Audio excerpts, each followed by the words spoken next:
Okay, so when you got this open here, you basically have options of clicking on it.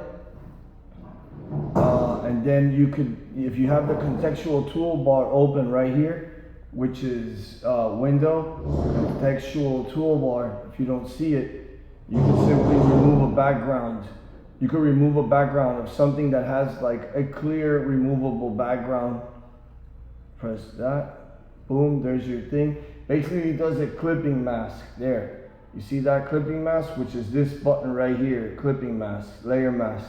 So you could basically undo it, be like, okay, you know what, let's try something else. Let's put it right in the center, and then let's do something where I could do a clipping mask by like of sections.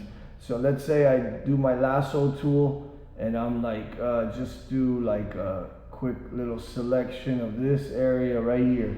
So let's say I just have a selection of something. I could go to here, and then I could press clipping mask, boom, and then it just does a clipping mask. But as you see, this is just to remove different areas of things, and that's just a way of doing a clipping mask, okay? But you know, you can add and subtract from the mask here also.